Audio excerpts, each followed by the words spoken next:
Hello to everyone. Today in this podcast, we're going to talk about democracy and try to explain the big picture of it, reviewing subjects such like the origins, definition, disadvantage, the actual status around the world, and then specifically in Mexico. And at the end, we would like to share some of our opinions about the causes of those malfunctions and some thoughts on how to solve them. We should start by defining the term democracy. And according to its etymology, demos means government and kratos means people, which translates in government of the people. According to the University of Stanford, there's four basic elements that should take place in order to say that we have a democracy. The first one is that it has to be a political system for choosing and replacing the government through free and fair elections. The second one is that the active participation of the people as citizens in politics and civic life has to be a reality every day. The third one is the protection of the human rights of all citizens. This one's very important. Number four is that a rule of law in which the laws and procedures apply equally to all citizens has to be something that happens all of the time. Another unconditional factor that has to exist in a democracy is universal vote. This means that every citizen above a certain age, depending on each country, can express its will by voting for his or her preferred candidate, which in theory should be the one who better represents the person's interest. To completely understand democracy, we need to address its origins. They go back all the way to ancient Greece. Athens is often regarded as the birthplace of democracy and remains a very important reference point in history. After the form of government of oligarchy in Greece, the people accorded to prepare society for a drastic change, to include the lower classes into their interest. The change took place step by step with some reforms made by notorious politicians and resulted in a very organized and lasting form of government. The Athenians democracy included all the citizens, male and women, with different positions. Each of them, some of them will be elected by vote and other by chance.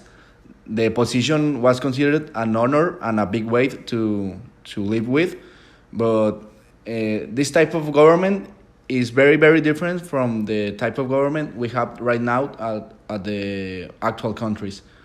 The type of organization the Athenians had is not the same that works with nowadays society and times. Since the French Revolution, the world has adopted the desire of a different type of government. The basis in which most of actual representative governments sit were pioneered by France and the United States in the end of the 18th century. Something very interesting to highlight is that in none of these documents the word democracy is expressed literally. This suggests that the original term democracy has been used incorrectly for the past 200 years or so, and we really are structured as a representative government in most countries of the world. In this type of governments, people raise their voice by voting for a person among a series of candidates who better represents their own interests. If a candidate becomes elected, he holds a position for a determined period of time with the objective of improving its voters' life quality in all aspects. As we explained, this form of government is not the same as the original Greek democracy, and with the difference between them comes the disadvantage. We would like to talk some of the most notorious points and compare them between these two types of government. The first is the preparation of politicians. The people that exercise and administer the power of the state are really prepared. The logic is that they are, but that does not happen nowadays. In our time, to access a political position, you have to get through a lot of processes, most of them hidden from the public eye. Take, for example, to be Secretary of Public Education in Mexico. The people that have performed that position are the least prepared or interested in the public education. They end up there thanks to the years of climbing the stairs of the political party and a consolation prize with some power and good pay. This happens with almost every position of the government. You get there because the rotten system lets you pass to keep gaining power and influence, and not because you are prepared or want to do the job. That didn't happen back in Greece because the people that were an option to a position had to pass a test that proved that they were not incompetent, and they were chosen by chance. That also prevented political parties to attract people based on bribes and promises because you never knew who was going to win. That is something we need to change because we are not choosing the fittest. A lot of elements are obstructing our view to determine that. Also, a very important point in the process of approving and exercising the law is that people should control which laws are implemented and word them, like in the Greek times. But that doesn't happen today. Representatives are passing laws for their convenience or interest, despite not being the best for the country. A method to demand them answers to our problems and assure that they are doing their job has to be implemented. On the present day, European representative governments are among the most advanced in the world. They discuss avant-garde topics such as futuristic cities, sustainable development, advanced health, and technology. All of these pioneer democracies passed through dark and complicated chapters in their history. Revolutions, civil wars, and last but not least, they witnessed in flesh and bone World War I and World War II. These events marked milestones in these societies and contributed to shape their political systems to what we know nowadays. On the other hand, Latin America is still living huge political conflicts nowadays. A clear example is Venezuela, a country in which its dictator Nicolás Maduro has caused a humanitarian crisis due to the lack of food for the people of his country, with inflation rising to never-seen-before levels.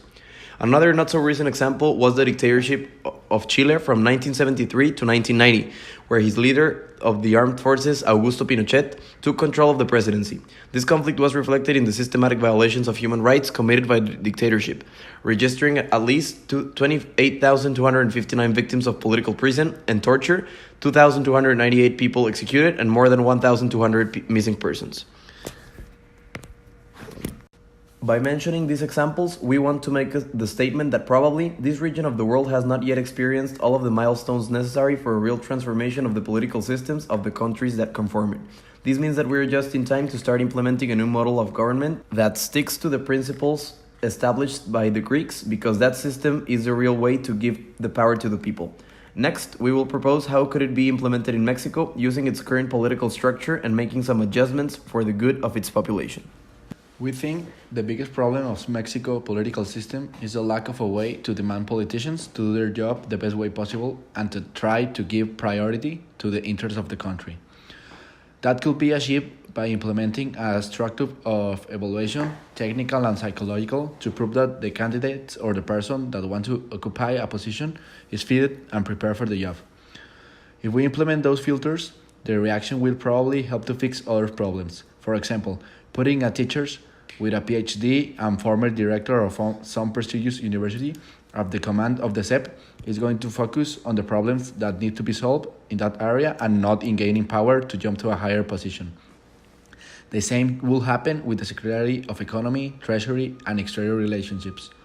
In addition to the evaluation filters for every position, a group of laws regarding political transparency and accountability needs to be passed by the legislative power, including the auditing of the several dependencies on a regular basis with an independent institution, also hardening the sanctions for neglection and corruption. To implement some practices of the ancient Greeks, we propose that an assembly is held every time that a local congress is about to reform a law. More specifically, respecting the actual division of the country in districts and municipalities, people that live in those regions will have to assist to that meeting where the law is going to be discussed, so that, through the district representative, the voice of the people is heard and taken into consideration. This way, we could guarantee that the majority of the citizens get involved in everyday politics due to the importance and accountability of their opinion in the decisions that impact their everyday lives. But we can talk all day and all week about what is wrong with the current form of government and what everyone thinks we should do about it. But what is really going to make a change, and have always done, is the citizen participation. The most important part of a country is not the land or its government, it's the people that live inside. A change in the general mentality of everyone that thinks that everything is going to get worse and there's nothing we can do about it. That has to be replaced. To be replaced with the idea that we, the citizens, are the ones with the real power, and together we can force an improvement on all the country. We need to start participating, getting informed, researching, proposing, demanding, calling out who is doing things wrong. and rewarding the ones that do them right. The Mexicans and the world population are looking for the power to make a change. The thing that we don't know is that we always had it in our hands. Thank you.